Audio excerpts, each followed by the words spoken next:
मुखिया मुख सा चाहिए, खान पान का एक, पाले पोसे सकल अंग, तुलसी सहित विवेक। मुखिया कैसा होना चाहिए?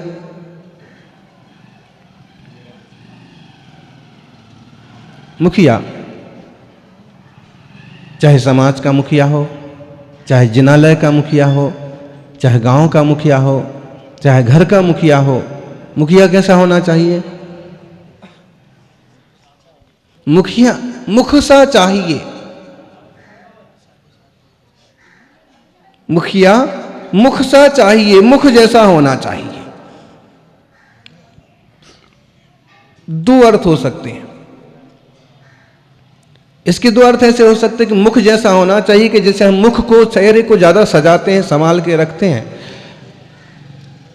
और उसको ही सबके सामने पेश करते हैं। फोटो खींचती है तो सबसे पहले चेहरा ही दिखाते हैं, सारे हार भाव एक्सप्रेशन सब के सब चेहरे से ही मालूम पड़ते हैं। तो मुखिया मुख सा चाहिए, साफ सुथरा, ऊंचा, अच्छा, व्यवस्थित। दूसरा, मुख का मतलब मुख ही होता है। मुखिया मुख सा चाहिए, कैसा? खान पान का एक, खाता तो अकेला है। पाले पोसे सकल अंग, तुलसी तह, ज्ञानी सहित विवेक। लेकिन एक मुंह से खाने के बाद भी पूरे शरीर का पोषण होता है। मतलब जो मुखिया होता है घर का, भले अकेला कमाता है लेकिन पोषण सबका करता है। गांव का जो मुखिया होता है, भले अकेला रुपया लाता है सरकार से, ऊपर से, लेकिन खर्च पूरे गांव पर करता है। ऐसे ही जिनालय में भी भगवान की मुद्रा ऐसी शांत होना चाहिए, मूलनायक कितने सुंदर होना चाहिए, आसन इतना ऊंचा होना चाहिए और एकदम वास्तु के हिसाब से पूरी संरचना जिनालय की होना चाहिए। जिनालय समोषण का प्रतीक है। अगर आंख कहीं की कहीं है, कान कहीं का कहीं है, आंख टेढ़ी है, दांत टेढ़े हैं, तो इंसान की शोभा बिगड़ जाती है। ऐसे ही जिनालय और जिन प्रतिमाएं भी अगर उचित ढंग से उचित स्थान पर नहीं है तो जिनालय की शोभा भी बिगड़ती है, और जिनालय की शोभा बिगड़ती है तो समाज की शोभा भी बिगड़ती है, असर पड़ता है। दीवार के अंदर घुसी हुई मूर्तियां नहीं होना चाहिए, कमर तक सीमेंट से दबी हुई प्रतिमा नहीं होना चाहिए, बीम के नीचे भगवान जी की प्रतिमा नहीं होना चाहिए, मूल नायक एकदम छोटे से हों, आजू बाजू के भगवान बड़े बड़े हों, वैसा नहीं होना चाहिए।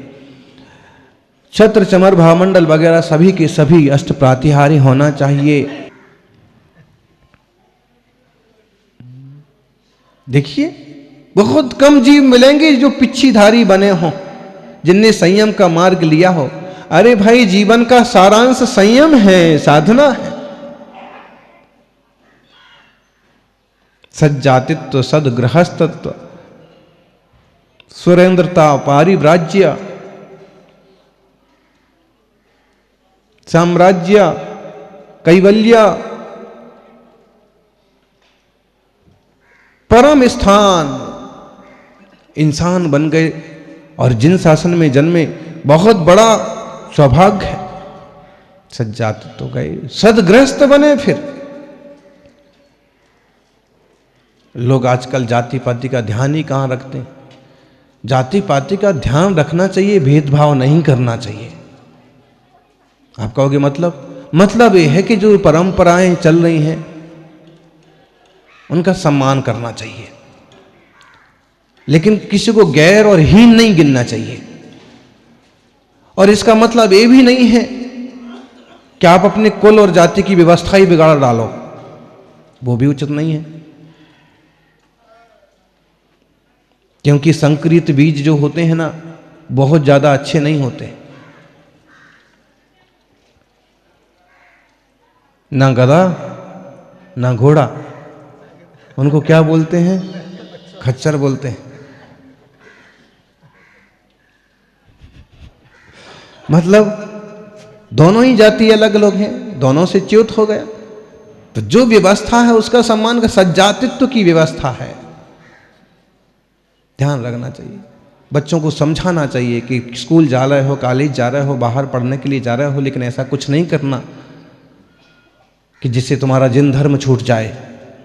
ऐसे लोगों की संगति में नहीं पड़ जाना कि कल से मुनिराज को आहार देने के काबिल ही ना रहो। सज्जातित्व तो सदगृहस्थ इंसान का चोला मिला है, मनुष्य पर्याय मिली है। मनुष्य पर्याय पाकर के एक सज्जातित्व तो किस भाग्य से, पुण्य से मिल गया, लेकिन सदगृहस्थ तो वो आपको करना पड़ेगा। अगर आप सन्यास के क्षेत्र में जाने की हिम्मत रखते हैं तो तपस्या करिए, अपने आप को निखारिए। वो नहीं कर सकते हैं तो सदगृहस्थ बन जाइए। सदगृहस्थ योग्य कन्या होगी,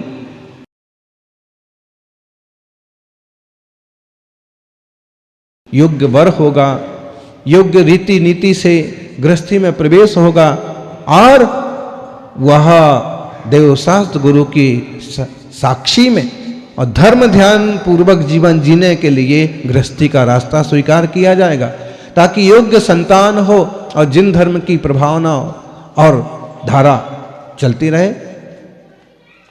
क्योंकि संसारी जन कोई इतने ऊंचे विचारों से संतान को जन्म नहीं देते हैं, लेकिन कोई कोई भाग्यशाली माता पिता होते हैं जो सोचते हैं कि ऐसी संतान का जन्म हो। हमारे घर में भी एक आध ऐसा बच्चा जन्मे जो मुनि बने, आरिका बने, धर्म ध्यान करे। ऐसा कोई विरला सोचने वाला मिलता भी है। सदगृहस्थ हर रोज हम पड़गान करेंगे, हर रोज जिनेंद्र भगवान का नमन करेंगे। प्रातः काल का ये मंगलमय समय ऐसा है कि लोग अक्सर कर इसको प्रमाद में खोते हैं। या तो देर तक सोएंगे, या फिर कुछ खाने पीने की चीज ले लेंगे और चाटते रहेंगे, या फिर अखबार पढ़ने बैठ जाएंगे, या कोई समाचार लेके बैठ जाएंगे, या मोबाइल देखने बैठ जाएंगे। ये बेशकीमती समय है। इस समय में जो कुछ पढ़ा जाता है, याद किया जाता है, वो महीनों के लिए हो जाता है, शार्प होता है मेमोरी। इस समय हमें अभिषेक और जिन दर्शन और किसी पाठ और जाप में चित्त को लगाना चाहिए। वो छाप 24 घंटे के लिए बने रहेगी। और पुण्य से प्रारंभ किया गया दिन आपका पुण्यमय बीतेगा, शांति से बीतेगा। समस्याएं आएंगी तो भी टल जाएंगी। प्रातः काल का समय तो एक सदगृहस्थ को जिन दर्शन पूजन में और मुनि राजों के पड़गाहन में व्यतीत करना चाहिए। उसके बाद पूरा समय आपके हाथ में है, पड़ा हुआ है, जैसे करना वैसे कर लो। अगर आप सुबह इस धर्म क्रिया से बंधे हुए हैं तो आपका चित्त सही दिशा में जाएगा। जिन दर्शन से निजात्मा का दर्शन होता है, जैसे जिन भगवान भव के पार हो गए, वैसे हमें भी जाना है। आज हमारी वैसी क्षमता नहीं है, वैसी कुवत नहीं है, लेकिन कभी ना कभी इनकी छत्र छाया में रह के हम भी इनके जैसे बनेंगे। उतना कुछ नहीं हो सकता है तो इतना तो हो ही सकता है, अस्त्र द्रव्य से पूरी पूजा करें। पूरी पूजा न कर पाए तो अर्घ्य तो चढ़ाएं।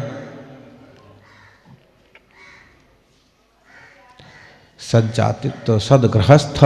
फिर क्या आता है? पारिव्राज्य, सुरेंद्रता। जो तप करते हैं वे देव बनते हैं, सुरेंद्र बनते हैं। इसलिए तप, संयम, मुनिराज का जीवन, प्रतिमाधारी बनो। कुछ भोले भोले लोगों को बोलो ना व्रती बनो, प्रतिमाधारी बनो, तो वो हंसने लगते हैं, मजाक समझते हैं। अरे मजाक नहीं है, ये जीवन की शुद्धि का शस्त्र है, शास्त्र है कि व्रती बनो। व्रती बनना चाहिए। जीवन संयमित होता है, विरत होता है, मर्यादित होता है। जितने ज्यादा अमर्यादित रहेंगे उतने ज्यादा विकल्प में रहेंगे और दुखी रहेंगे। और मर्यादा से बंध जाएंगे तो हम रात में खाते ही नहीं हैं, बात खत्म हो गई। मिलेगा कि नहीं मिलेगा, कि बनेगा कि नहीं बनेगा, कि मेरे को कोई बुलाएगा कि नहीं बुलाएगा। बाहर हम खाते ही नहीं हैं। दिन में एक बार भोजन, 2 बार भोजन, शुद्ध खान पान, शुद्ध खानदान।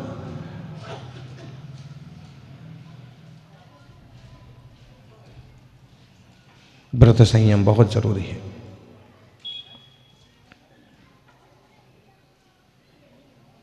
जितने भी जीवों का उद्धार हुआ है, उत्थान हुआ है, कहीं न कहीं मुनि राजों के सानिध्य में लिए गए व्रत के संकल्प से हुआ है। ध्यान रखिए, हम हमेशा इंसान ही बने रहेंगे ऐसा नहीं हो सकता। कुछ संप्रदाय ऐसे हैं जो ऐसे मानते हैं कि जो इंसान बने हैं वो इंसान ही रहेंगे, जो जानवर हैं वो हमेशा जानवर ही रहेंगे।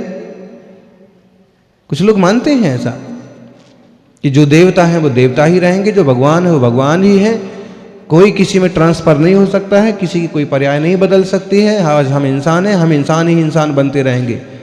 और ऐसी झूठी सोच के कारण ये होता है कि वे अपने इस पर्याय का सदुपयोग भी नहीं करते हैं। जो करना है सो करो, जो खाना है सो खाओ, जैसा व्यसन करना है व्यसन करो। क्यों?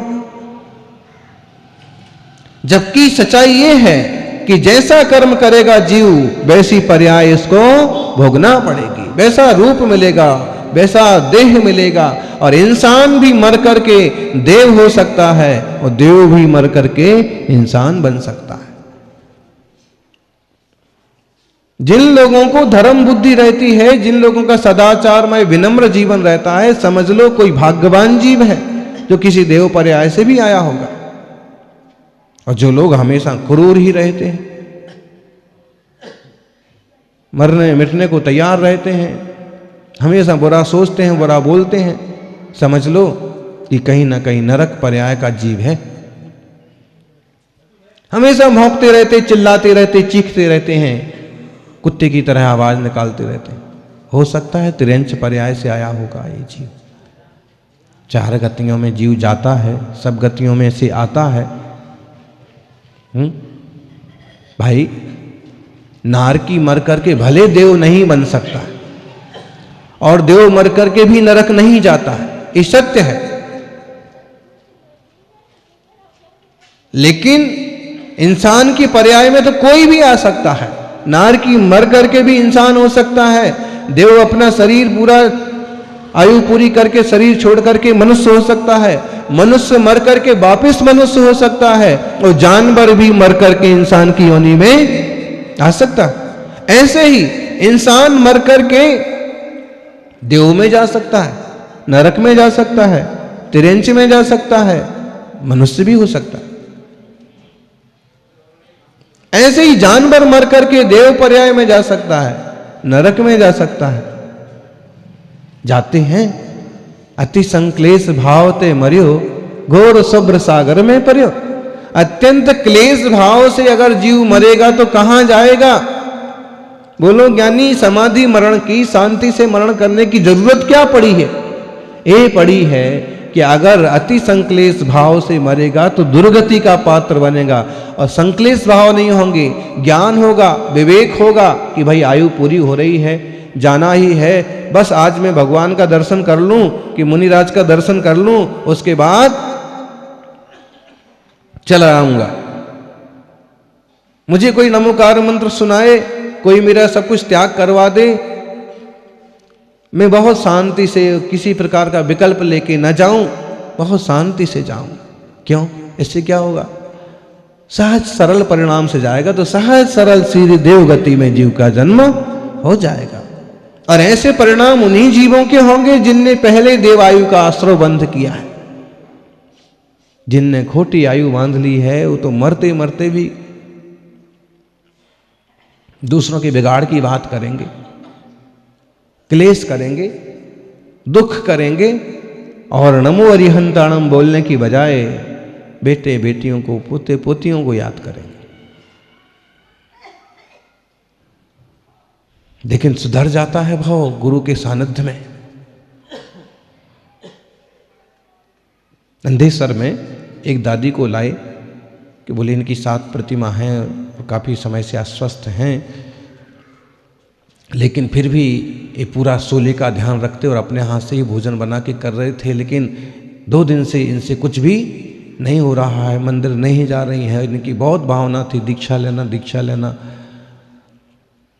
तो जब उनको लाए तो उनके हाथ पांव भी नहीं चल रहे हैं, आंख भी नहीं खुल रही है, और बोलने के नाम पर वो कुछ अपनी बेटी को या बेटे को पुकारती हैं बार बार, हैं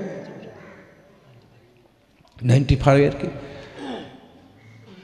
तो थोड़ी देर को तो ऐसा लगा कि भाई व्रती हैं और इनका घर वालों में जीव रहेगा तो ये तो इनका बिगड़ जाएगा, मरण बिगड़ जाएगा।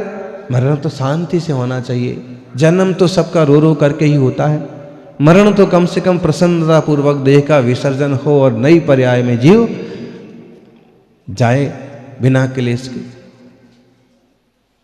तो लोगों ने थोड़ा संबोधित किया उनको कि हम महाराज जी के पास आए हैं, देखो तुमने कहा था ना महाराज जी के पास जाना है, देखो देखो देखो देखो। समझाया तो उनने आंखें खोला, फिर धीरे धीरे देखा, और जैसे उनको मुनि संघ का सानिध्य मिला कि 10 मिनट में वो रिचार्ज हो गए, और घंटे भर में तो सही बोलने लगे, नमोकार बोलने लगे, आंख खोलने लगे और दीक्षा मांगने लगे कि हाँ मुझे तो दीक्षा लेना है, मैं दीक्षा लेने के लिए आई हूं, मुझे दीक्षा दो, मेरी समाधि कराओ,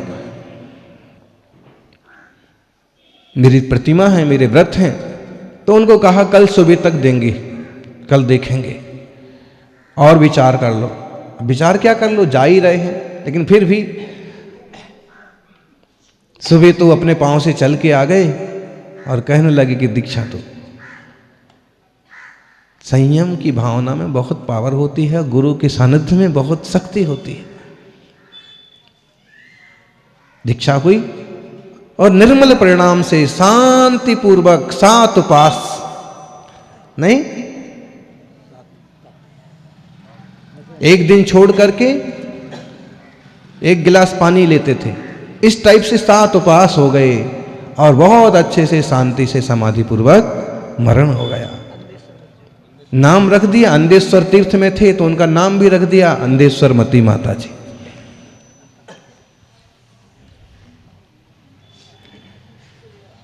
जीवन का फल है, इस शांति से सहजता से कोई जीव जाएगा तो देव पर्याय में जाएगा। इसलिए हमें अपने परिणामों को साधना है, तो साधने के निमित्त क्या है, सच्चे देवशास्त्र गुरु। भोले भोले लोग कई बार देवशास्त्र गुरु को झगड़े का कारण बना लेते हैं, मंदिर को मूर्ति को खींचतान का कारण बना लेते हैं। अरे भाई इसमें कुछ नहीं रखा। योग्य गुरुदेव विद्वान पंडित जी से चर्चा करके और ये सारी समस्याएं सुलझाते जाएं, जीवन को मन को भी समस्या ना बनाएं, धर्म ध्यान करें और धर्म के बल पर सिद्ध दशा को प्राप्त हो जाएं। जय बोलिए 24 तीर्थंकर भगवान की।